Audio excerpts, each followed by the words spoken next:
What's going on, guys? Got a new sub on a trade, and the spider just came apart on the original M1 level 3. It's a DC audio sub. I figured we'll do another recone from loader base parts, or if I got to borrow from Robot Underground, I always got some bunch of different spiders and coils in stock. So I'll just do a quick little vlog here of the teardown and get some measurements. And I already did a couple measurements already, but I figured I'd shoot a video up and I'd make this like an SPL sub or something. I'm not sure. So yeah, you guys can see everything. So here's the original level 3 with a level 4 upgraded coil. Whoever built this a long time ago only wanted a single 8-inch spider. It was a progressive spider, so that means the smaller rings on the spider have a shorter hump, shorter roll, and on the outside they get taller, so progressive. Definitely tell that this is DC Audio's old school methods, putting this little felt pad in here, which when you free aired it, these things smacked around and it was kind of annoying, but you put it in a box, you couldn't hear it. So this is the original flat dust cap. I tried contacting Rusty a couple times about wanting to do a custom build for one of these. I don't know, DC seems to be good, but I don't know, my opinion is kind of like an asshole, everybody's got one, but I haven't had too much good luck with getting anything custom done with them. I'm never getting any answers or results back, and a lot of their smaller subs I've had issues with. So, but this is a level 3, it's original.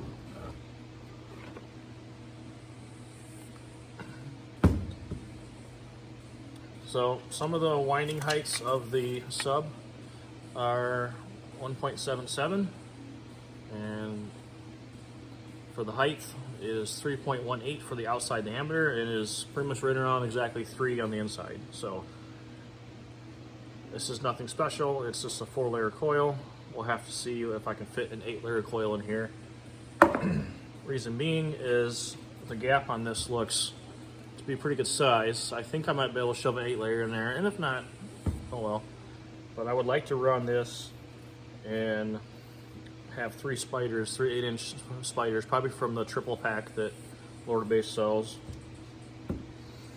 I did try to get one of the screws out, and I was getting the first one out, and the second one I tried to do, because there's so much CA glue in here, it started to strip, so I said, well, I don't feel like screwing with it, I'll just keep this basket on there, so it'll stay at 12.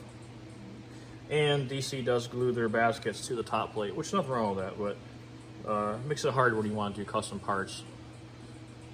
So when you started looking inside the gap here, and you realize that the ferrite is actually the whole thickness of the motor from the outside to it pretty much goes almost to the edge of the top plate here. So these are very thick ferrite magnets in here. Not just as a triple stack, but the width of them themselves is almost the width of this right here. So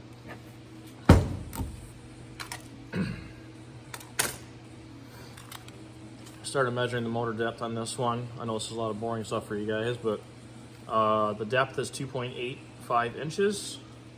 So with a winding width of basically 1 3/4 inches, I probably don't want to get a taller coil because it'll run into 2 options. Either if I put the coil halfway through the gap on the top plate here, it's going to bottom out easy under high excursion, or if I set the coil up too high, it's going to be useless. It's going to have a bunch of coil hanging out.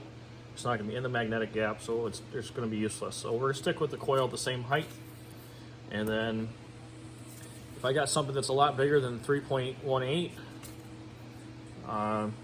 should be no reason why I should be able to fit an 8-layer coil in here. So I tried to use this earlier. I got the outside of the pull piece is 2.91, so that leaves you about 9 thousandths of a gap for the coil. And then I might have to get a different caliper to measure the outside or the inside of the pull of the top plate here. So give me 5 seconds.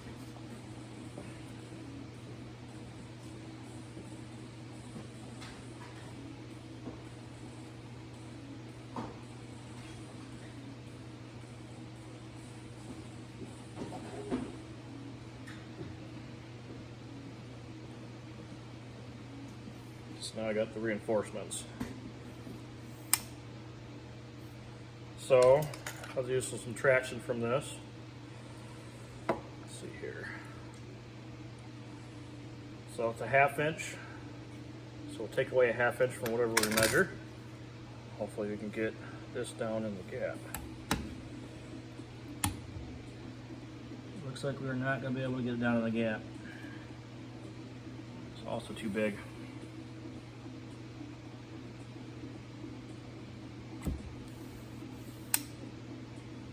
So I'll zero this back out. So what do we get though?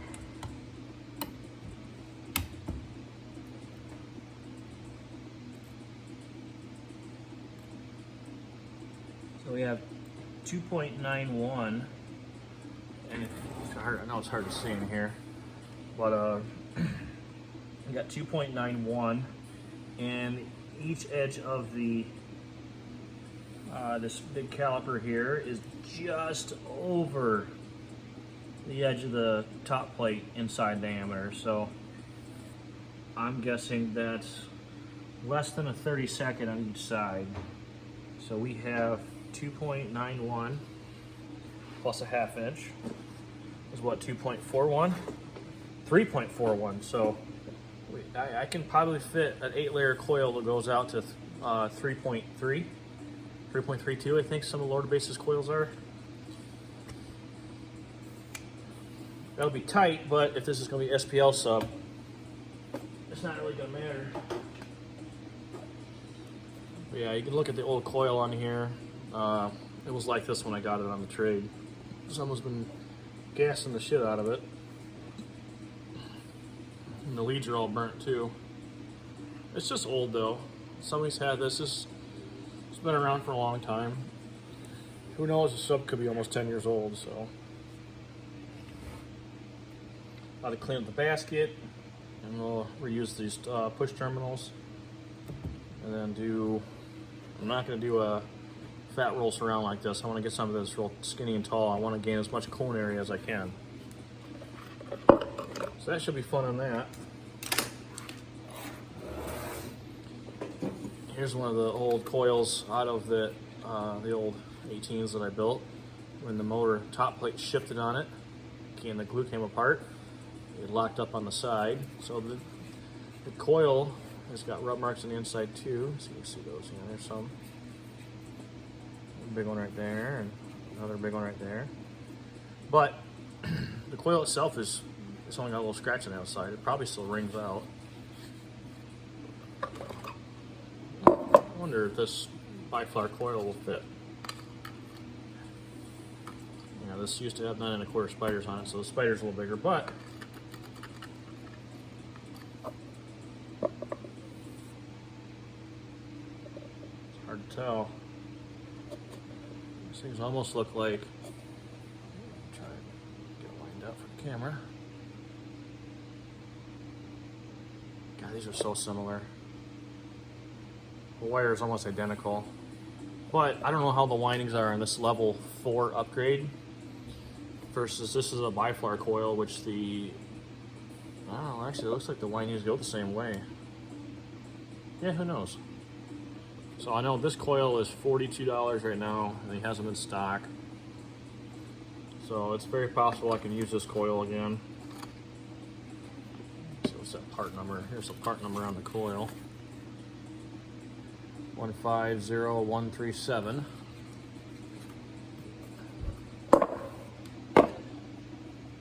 All right, so we're doing a little rebuild here shortly, kind of like we did with one of the level 110s. There's some custom parts in there. That sub still slaps for a single 4-ohm, and it handles more power than the original level 1 ever did. And I put 2 spiders in it instead of 1.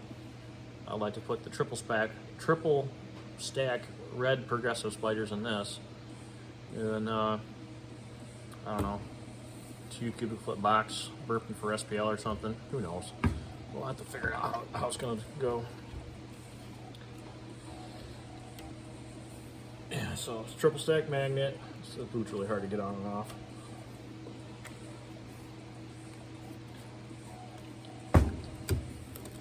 So yeah, I'll post a video probably in a couple weeks when I get parts for this thing, and then I'll do. I'll have to set up the camera better. I'm gonna clean everything up first, keep that shit off camera because I know this shit's boring, and then I'll do a straight assembly. Till next time, guys. Later.